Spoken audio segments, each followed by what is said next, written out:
सभी का स्वागत है हमारे चैनल में फियर इज बैक।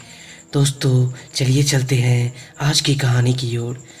तो आज की कहानी हमें आकाश सिंह ने भेजी है जो कि बिहार के रहने वाले हैं। तो आइए इस कहानी को जानते हैं। एक समय की बात है, गोविंदपुर गांव के पास एक खंडहर था। उस खंडहर पर डरावनी चुड़ैल का राज था। लोग उस खंडहर के पास जाने से डरते थे। उस खंडहर से अजीब अजीब आवाज़ आती थी। जो भी उस खंडहर के पास जाता था वह वहाँ से गायब हो जाता था। उसी खंडहर में एक बूढ़ी सी चुड़ैल भी रहती थी।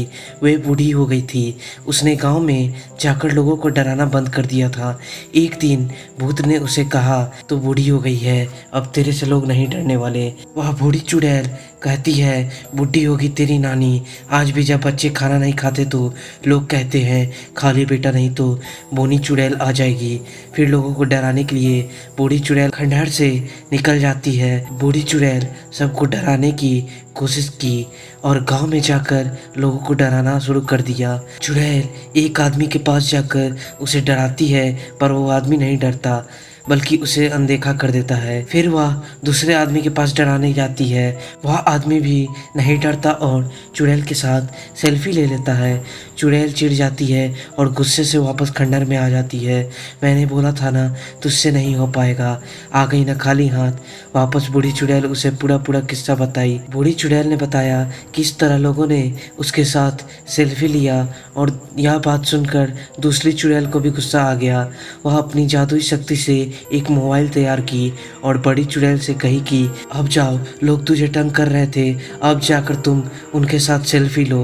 बूढ़ी चुड़ैल मोबाइल लेकर वापस गांव में पहुंची। उसे देख गांव वाले लोग वापस सेल्फी लेने पहुंच गए। आओ आओ, आज मैं तुम्हारे साथ सेल्फी लूंगी, बूढ़ी चुड़ैल ने कहा। जो उस बूढ़ी चुड़ैल के साथ सेल्फी लेने लगता है वह गायब हो जाता है। और यह देखकर गांव के लोग फिर से बूढ़ी चुड़ैल से डरने लगे और इस वजह से वह अपने घरों से बाहर निकलना बंद कर दिया। धीरे धीरे करके गांव के सारे आदमियों को सेल्फी वाली चुड़ैल ने गायब कर दिया, क्योंकि वह बहुत दिनों बाद सबको डरा रही थी और इस वजह से उसे बहुत ही खुशी मिल रही थी। तब गांव की एक औरत ने एक योजना बनाई, क्यों ना हम में से किसी एक चुड़ैल की तरह बनकर उस चुड़ैल के पास जाए और चुड़ैल के पास जाकर बोले कि मुझसे कोई नहीं डरता। फिर वह जैसे ही अपना मोबाइल देगी हम फिर से गाँव वालों को बुला लेंगे। और जैसा कि प्लान बना था वैसा ही एक औरत ने, जिसका नाम कमला था, वह गई और उस बूढ़ी चुड़ैल के सामने रोने लगी।